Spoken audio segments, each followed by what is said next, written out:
রাষ্ট্রকাঠামোর সংস্কার, নির্বাচনী রোডম্যাপ ঘোষণা, প্রশাসন নিরপেক্ষকরণ, নেতাকর্মীদের মামলা প্রত্যাহার করা নিয়ে অন্তর্বর্তীকালীন সরকারের কার্যক্রমে যথেষ্ট অস্পষ্টতা ও ধীরগতি রয়েছে বলে মনে করেন বিএনপির সর্বোচ্চ নীতি নির্ধারণী ফোরাম জাতীয় স্থায়ী কমিটি। এর পেছনে অন্য কোনো উদ্দেশ্য রয়েছে কিনা তা নিয়ে উদ্বিগ্ন দলটির নেতারা। এমন অবস্থায় দেশের পরিস্থিতি কোন দিকে যাচ্ছে তা বুঝতে চাইছেন তারা। দেশের চলমান পরিস্থিতি, সংস্কার ও নির্বাচন নিয়ে অন্তর্বর্তীকালীন সরকারের সঙ্গে আলোচনার প্রয়োজনীয়তা অনুভব করছে দলটির শীর্ষ নেতারা। গেল মঙ্গলবার রাতে অনুষ্ঠিত বিএনপির স্থায়ী কমিটির বৈঠকে নেতারা এমন অভিমত ব্যক্ত করেছেন বলে জানা গেছে। দলের ভারপ্রাপ্ত চেয়ারম্যান তারেক রহমান বৈঠকে ভার্চুয়ালি সভাপতিত্ব করেন।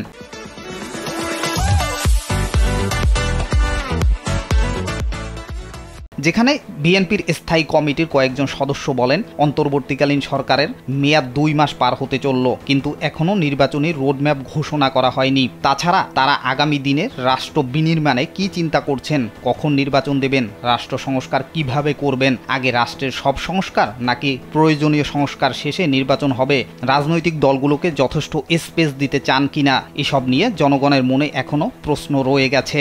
এসব প্রশ্নের উত্তর সরকারকে জাতির সামনে পরিষ্কার করতে হবে।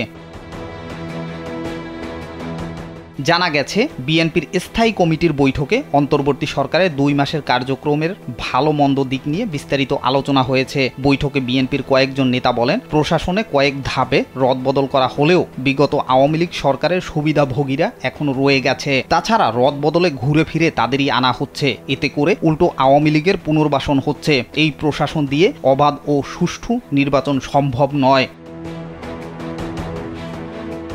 বৈঠকে কেউ কেউ বলছেন, অন্তর্বর্তীকালীন সরকারের মেয়াদ নিয়ে নিজেরাই নানান কথাবার্তা বলছেন। একবার বলছেন অন্তর্বর্তীকালীন সরকারের মেয়াদ হবে 1.5 বছর, একবার বলছে 1.5 বছরের মধ্যে নির্বাচন হবে, আবার একবার বলছে 1.5 বছরের মধ্যে সব সংস্কার কাজ শেষ করা হবে, তারপর নির্বাচন দেওয়া হবে। তাদের মেয়াদকাল নিয়ে অনিশ্চয়তা দেখা দিয়েছে।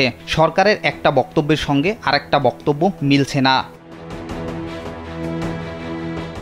বিএনপির শীর্ষ নেতাদের গুরুত্বপূর্ণ এই বৈঠকে অন্তর্বর্তী সরকারের রাষ্ট্র সংস্কারের জন্য 6টি কমিশন গঠন কার্যক্রম আলোচনায় তোলেন কয়েকজন নেতা। 6টি কমিশনের 1 অক্টোবর থেকে কাজ শুরুর কথা ছিল। ডিসেম্বর পর্যন্ত তারা কাজ করে রিপোর্ট দেবেন। সরকার এরপর রাজনৈতিক দলগুলোর সঙ্গে আলোচনায় বসবে। কিন্তু এখন আবার সুর পাল্টে বলছে, আগে রাজনৈতিক দলগুলোর নেতাদের সঙ্গে আলোচনায় বসবেন। সরকারের কথাবার্তা ও আচরণের মধ্যে মিল থাকছে না, এতে উদ্বেগ প্রকাশ করেছেন অনেক নেতা। সাকিবুল ইসলাম সুজন, কালবেলা।